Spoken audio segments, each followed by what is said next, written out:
छत्तीसगढ़ की राजनीति इन दिनों केंद्र के मोदी फैक्टर पर केंद्रित हो गई है। मोदी फैक्टर को सफल बताते हुए बीजेपी जहां इसे गांव-गांव तक पहुंचाने की तैयारी कर रही है, वहीं कांग्रेस की नज़रों में मोदी सरकार छत्तीसगढ़ समेत पूरे देश में फेल हो गई है। कांग्रेस ने इस मुद्दे पर प्रेस कॉन्फ्रेंस कर बीजेपी पर सीधा हमला किया।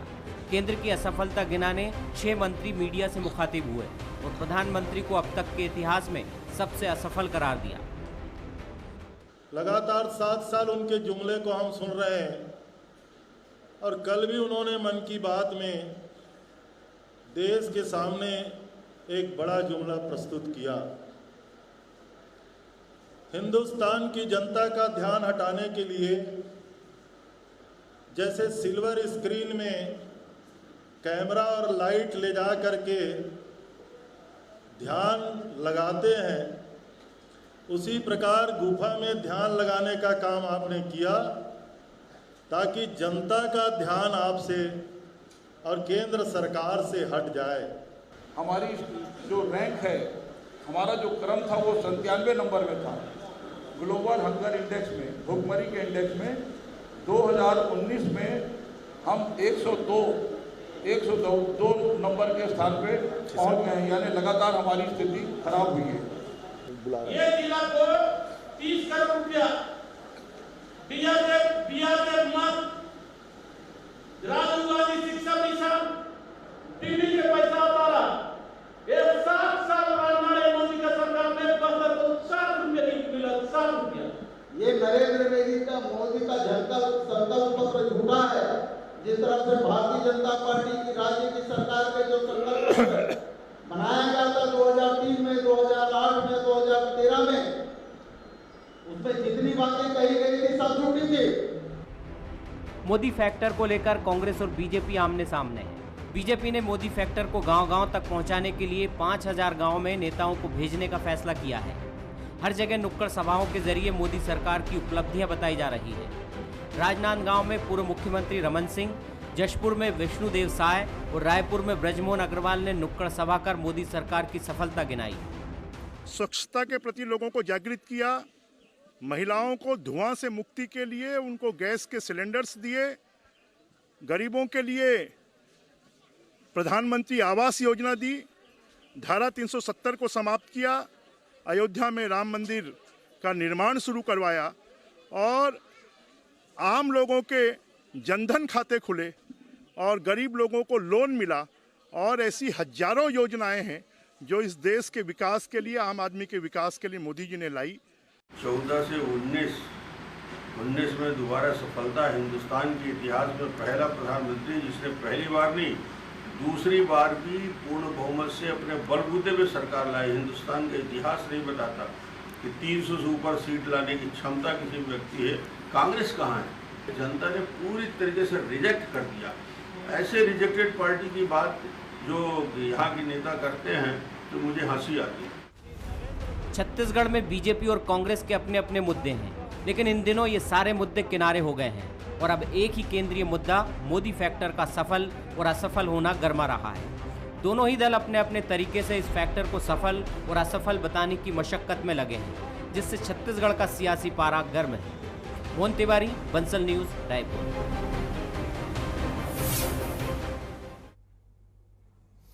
नमस्कार, स्वागत है आपका। मैं हूं अभिषेक शुक्ल। मोदी फैक्टर पर टकराव 7 साल मोदी सरकार को हो गए। हालांकि ये पहली बार नहीं है जब मोदी फैक्टर पर या केंद्र सरकार को लेकर टकराहट छत्तीसगढ़ से होती रही। ये अदावत पुरानी है और जब से छत्तीसगढ़ में कांग्रेस की सरकार बनी है, किसी न किसी मुद्दे पर इस टकराहट की गूंज छत्तीसगढ़ में सुनाई देती रही है। चाहे धान की बात हो, किसान की बात हो, कोरोना काल हो और कोरोना काल में श्रमिकों के पलायन की बात हो, उनके आने की बात हो, ट्रेन चलने से लेकर मौजूदा वैक्सीन तक की बात हुई। पुरानी अदावत है, लड़ाई चलती रहती है। और आज जब 7 साल पूरे हुए मोदी सरकार को, तो 6 मंत्रियों ने एक प्रेस कॉन्फ्रेंस कर सबसे असफल प्रधानमंत्री करार दिया। भाजपा इसे कुछ अलग तरीके से मना रही है। 5000 गांव तक पहुंचने का उसका लक्ष्य है। 1 लाख गांव पूरे देश में ही पहुंचने का लक्ष्य है। उसका कहना है अगर सबसे असफल प्रधानमंत्री होते तो दोबारा रिपीट नहीं होते। चर्चा आज इसी पर होगी। छत्तीसगढ़ पर क्या इसका असर पड़ रहा है और छत्तीसगढ़ में किस एंगल से इसे देखा जा रहा है। खास मेहमान हमारे साथ हैं। नवीन मार्कंडे जी हैं भाजपा से, बहुत स्वागत आपका। अमित श्रीवास्तव जी हमारे साथ कांग्रेस से जुड़ेंगे और राजनीतिक विश्लेषक के तौर पे उचित शर्मा जी हमारे साथ है। बहुत स्वागत आप सभी का। मार्कंडे जी, पहला सवाल आपसे करूंगा। 7 साल सरकार को पूरा हो गए। छत्तीसगढ़ सरकार के 6 मंत्रियों ने प्रेस कॉन्फ्रेंस कर सबसे असफल प्रधानमंत्री करार दिया है और केंद्र से जिस प्रकार की अदावत बनी रही है छत्तीसगढ़ पर, छत्तीसगढ़ में बहुत सारी दिक्कतों का जिम्मेदार राज्य सरकार केंद्र को बताती रही है।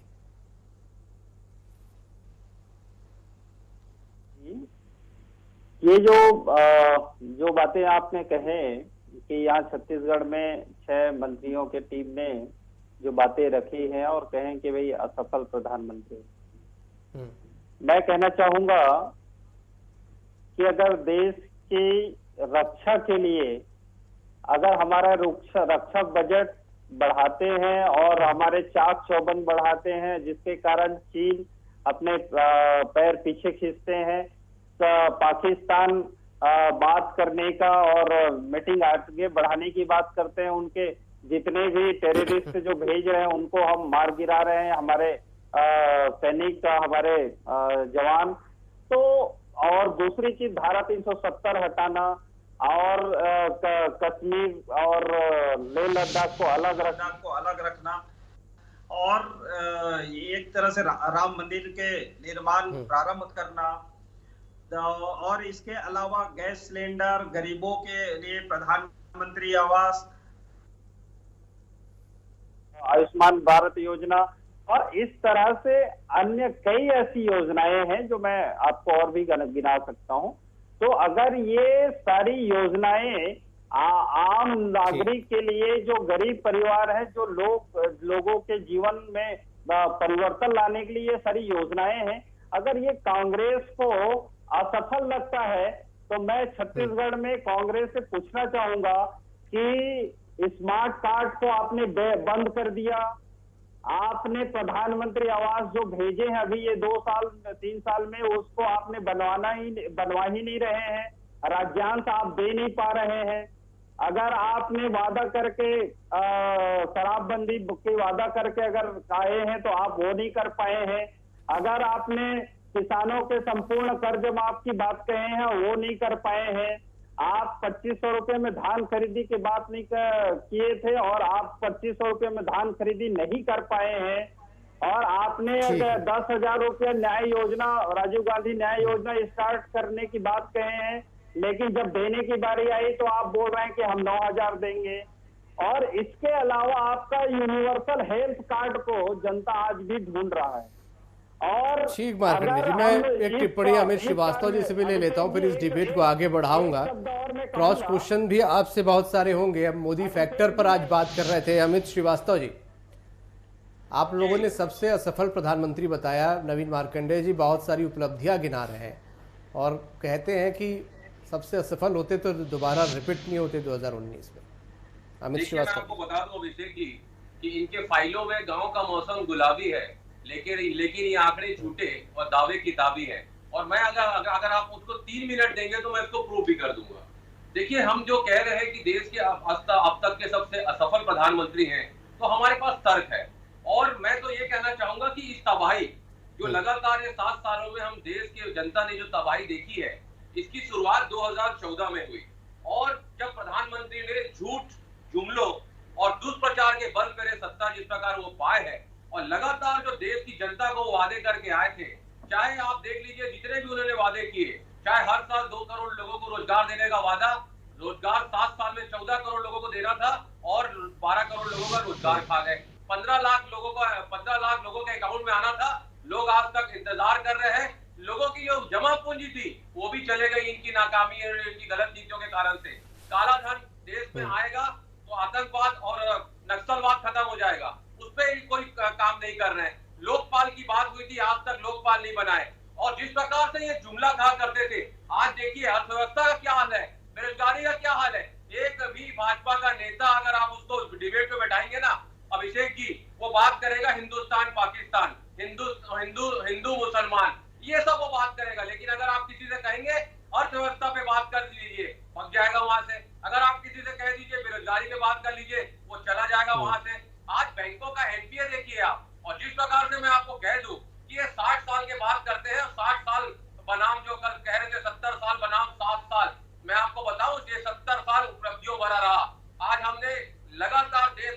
प्लांट बनाए, लगातार हमने हॉस्पिटल बनाए, लगातार हमने नवरत्न कंपनियां बनाई, और आप 7 साल में उसको संभाल तक नहीं सके। आज आप ठीक है, ये उपलब्धियों की जंग है, होनी भी चाहिए, किसने क्या काम किया इस पर चर्चा भी होनी चाहिए। अमित जी, मैं एक छोटी टिप्पणी, उचित जी भी हमारे साथ है, उनसे ले लेता हूं, फिर आप लोगों के पास वापस आता हूं। उचित जी, मोदी फैक्टर की बात हो रही है, 7 साल हो गए हैं, दोनों के तर्क आपने यहाँ पर सुने। मैं मोदी फैक्टर का छत्तीसगढ़ पे क्या असर देखने को मिला, छत्तीसगढ़ को क्या फायदा क्या नुकसान हुआ, उसका विश्लेषण आपसे चाहूंगा। छत्तीसगढ़ तो क्या कि पूरे राष्ट्र स्तर पे मोदी ब्रांड जो है उस पे कमी आई है, निश्चित तौर पे कमी आई है। ये तो पूरे आंकड़े भी कह रहे हैं कि जो 36 से 42% जो उनकी खुद की व्यक्तिगत टीआरपी गिरी है, पार्टी की टीआरपी की है। भारतीय जनता पार्टी जो पहले पार्टी विद द डिफरेंस बात करती थी, अब जो है पर्सन इज डिफरेंट वाली बात कर रही है, उस पर धब्बा तो लगा है, नो डाउट। अब उनकी इमेज बनाने के लिए जो 5000 गांवों में कवायद की जा रही है, ये केवल और केवल इनको समझ में आ गया है कि अगर छत्तीसगढ़ में भी हम अगर कहीं जद्दोजहद करना है या हमको ऊपर आना है तो मोदी फैक्टर से ही हम ऊपर आ सकते हैं।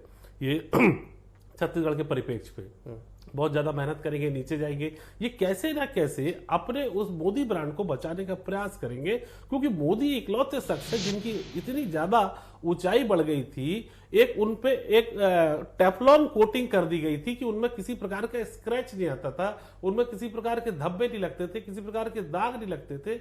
वो दाग अभी देखने को मिले हैं इस 7वें साल में।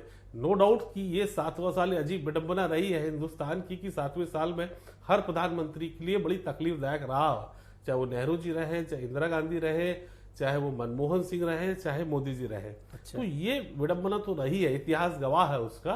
तो ये मोदी जी अभी अपने पूरे कार्यकाल में सबसे परेशानी के दौर से गुजर रहे हैं, और उस इमेज को बनाने के लिए पूरी भाजपा की ये कवायद लगी है पैन इंडिया। ये पूरे इंडिया में इसको इमेज को गिरने देंगे। उनको मालूम है कि अगर ये शख्स का इमेज या ये शख्स की टीआरपी या व्यक्तित्व थोड़ा सी इनकी कमी आई तो डेफिनेटली ये स्क्रैच जो है भारतीय जनता पार्टी के ऊपर लगेगा। तो ये उचित ये मैं एक बीच में रोक रहा हूं आपको जी। 2018 में मोदी अपने पीक पर थे उस समय पिछले कार्यकाल में, तब भी छत्तीसगढ़ में करारी हार हुई। तो क्या छत्तीसगढ़ में फिर से मोदी फैक्टर के भरोसे भाजपा है, कुछ असर फिर से विधानसभा में उम्मीद कर रहे हैं कुछ होगा?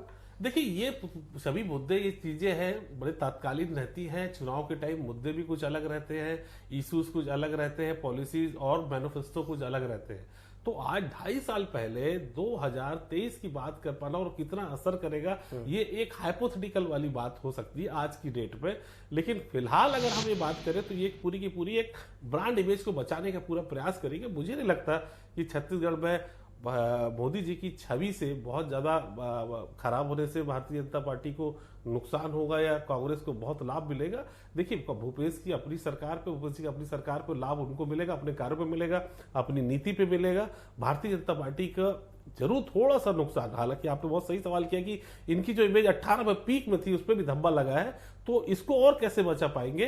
लेकिन ये फर्क तो पड़ेगा छत्तीसगढ़ में भी इस बात का, क्या पूरे पैन इंडिया में इसका फर्क पड़ेगा। नवीन जी, छत्तीसगढ़ के एंगल से मैं बात करूं, छत्तीसगढ़ को क्या नफा नुकसान मोदी फैक्टर से हुआ? 2018 में तो आप लोगों को नुकसान हुआ था, हालांकि लोकसभा में फायदा हुआ था, लेकिन 5000 गांव तक अब आप लोग पहुंच रहे हैं।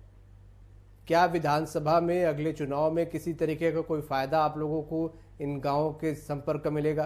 क्या अगले चुनाव में भी मोदी फैक्टर के साथ आप लोग जाएंगे, खासकर मौजूदा हालात को देखते हुए, जबकि माना जा रहा है कि सेकेंड वेव में उनका ग्राफ गिरा है? देखिए अभिषेक जी, मोदी जी का ग्राफ ना पहले कभी गिरा था और ना आज गिरा है। ये एक आपातकाल और एक तरह से एक जो है राष्ट्रीय महामारी है, और ऐसी स्थिति में कमोबेश ऐसी परिस्थितियां बनती है। अगर देखा जाए तो जब आपातकाल देश में नवीन जी, पिछले साल भी महामारी आई थी, तब भी माना गया था कि मोदी जी ने जो फैसला लिया लोग उनके साथ थे। ऐसे हालात पिछले साल तो नहीं बने थे जैसे इस बार बन गए। नहीं, मैं आपको बता रहा हूँ कि ये सारी चीजें हैं जो दुख में, दर्द में अगर कोई व्यक्ति रहता है, उनसे आप पूछोगे तो वो तो भाई दर्द की बात ही कहेगा। तो ऐसी स्थिति में आप सर्वे करके कहेंगे कि भाई मोदी जी कमजोर पड़े हैं, तो ये तो सही सर्वे नहीं है समझ को। दूसरी चीज मैं कह रहा हूँ कि इसका दर्द में उनका ही नाम क्यों लेगा, कोई दूसरे को टारगेट क्यों नहीं करेगा? अभिषेक जी मेरी पूरी बातें होने दीजिए ना, तो फिर वो अच्छे से ध्यान में आएगा फिर आपको जी। मैं ये कह रहा हूँ कि ऐसी संकट काल में भी अगर टेस्टिंग मोदी जी करा रहे हैं, वो किट भेज रहे हैं, वैक्सीनेशन मोदी जी दे रहे हैं, अन्न देश के एक एक जनता को अन्न जो उपलब्ध कराना है वो मोदी जी करा रहे हैं, उनके खाते में पैसे दे रहे हैं, और प्रधान जो आयुष्मान भारत योजना के अंतर्गत उनकी इलाज करा रहे हैं, और भी जैसे अभी आपने नया एक योजना देखे होंगे, जो बच्चे अनाथ हो जाएंगे तो उनकी भी पूरी जिम्मेदारी मोदी सरकार ने लिया है। इसके अलावा ऑक्सीजन भी अगर देश में अगर कम पड़ रहा है तो विदेशों से भी मंगा रहे हैं, विदेशों से भी ये जो टीकाकरण के लिए उसको भी मंगा रहे हैं। तो देश के जो संकट की स्थिति में भी नहीं, नवीन जी सब कुछ कर रहे हैं तो फिर ग्राफ क्यों गिर रहा है, वही मैं जानना चाह रहा था। खड़ा है तो मोदी जी खड़ा है। अगर एक बात भी आप बता दीजिए कि छत्तीसगढ़ में भूपेश सरकार ने ऐसी कोई जन कल्याणकारी कार्य इस संकट काल में किया है क्या? और प्रधानमंत्री जी ने तो किसान न्याय योजना के अंतर्गत भी जो है लोगों को किसान तक के सम्मान निधि पहुंचाए हैं, तो सम्मान निधि भी वो पहुंचा रहे हैं। और अगर छत्तीसगढ़ में अमित जी से पूछ लेता हूँ, अमित जी बहुत सारी उपलब्धियां गिना रहे हैं नवीन मार्कंडे जी, फिर भी सेकंड वेव में ये ग्राफ गिरा है। उनका कहना है कि तकलीफ में जब लोग होते हैं, दर्द में होते हैं, तो अगर कोई पूछता है तो इस प्रकार की बातें निकल जाती है। अमित श्रीवास्तव जी। जी अभिषेक जी, मैं आपको बता दूं कि ये 7 साल जो है वो एक नाकाम, नकारा और नासमझ सरकार का बोझ ढोटे लोगों का हो गया है। और जो देश में जो भाजपाई हुकूमत है ना, जिसमें प्रधानमंत्री मोदी जी जो हमारे प्रधानमंत्री हैं और उनका मंत्रिमंडल, इस देश को तबाह करने में उन्होंने कोई कसर नहीं छोड़ी। आज हमारे देश की अर्थव्यवस्था आप देख लीजिए किस गर्त में चले गई है, और -8 आप जिस प्रकार से सिर्फ 56 इंच की छाती आज कहाँ चले, वो तो पूरी दुनिया की गई है अमित जी, लेकिन आंकड़ों के साथ कहते हैं अभिषेक जी कि देश के लिए हानिकारक है ये मोदी सरकार, और अपने मन की बात को ये 77 बार कर गए, लेकिन देश की जनता की बात नवीन भाई, इन्होंने जनमानस की बात एक बात भी नहीं सुनी। इनके पास समय नहीं है अपने कॉर्पोरेट मित्रों को फायदा पहुंचाने के अलावा। और मैं आपको बता दूं, जो आप कह रहे थे और आपके लोग कह रहे थे, मैं सिर्फ अभिषेक जी 10 सेकंड चाहूंगा। ये सरकार ने कदम कदम पर तबाह, विनाश और निशान जो छोड़े हैं, कई दशक मीडिया आएंगे इसको मिटाने में। और एक और चीज आपको मैं बताना चाहता हूँ, ये 7 साल है देश को बांटने का, नफरत का जो साया यहाँ पर आया है, और जो लगातार सिर्फ झूठी नोटबंदी, जीएसटी का जो माया है, सिर्फ फरेब और जुमलों की यहाँ पर छाया है, रक्षा की बनी भक्षक की काया है। अमित जी 7 साल में 2019 भी तो आया था, जब बम्पर बहुमत से उनकी वापसी हो गई थी।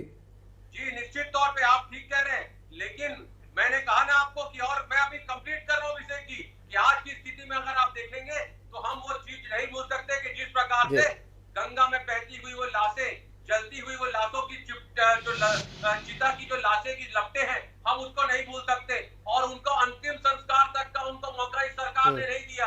देश की जनता इन्हें कभी माफ नहीं करेगी।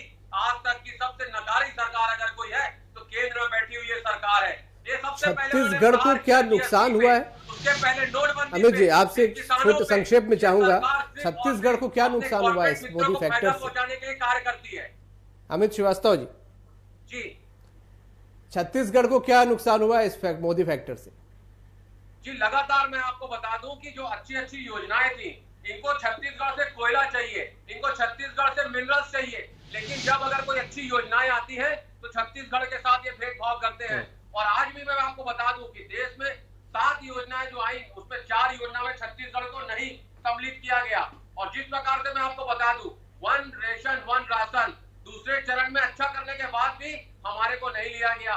पीएम गरीब कल्याण योजना से छत्तीसगढ़ को दूर रखा गया, जबकि हमने प्रवासियों के लिए कितना अच्छा काम किया। किसान सम्मान निधि योजना से बाहर रखा गया। और जिस प्रकार से हमको जीएसटी का पैसा मैं पूछ लेता हूँ, नवीन जी कुछ जवाब देना चाह रहे हैं आपकी बातों का। नवीन जी क्या बोलना चाहते हैं आप अमित जी के इन सवालों पर कि छत्तीसगढ़ को क्या नुकसान हुआ? नवीन मार्कंडे जी। देखिए, छत्तीसगढ़ को ऐसा कोई नुकसान नहीं हुआ है। मैं आपको बताऊं कि इस संकट काल में छत्तीसगढ़ सरकार अपनी पीठ थपथपा रही है कि हमने 27 लाख जो है मनरेगा में रोजगार दिए हैं।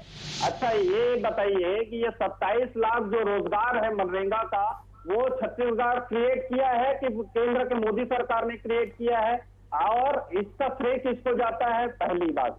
दूसरी बात ऐसा है कि छत्तीसगढ़ को एक एक चीज, चाहे अभी मैं बताया टेस्टिंग वगैरह का, वो पूरी किट जो है और वैक्सीनेशन केंद्र दे रहा है, तो इसकी क्या भूमिका है?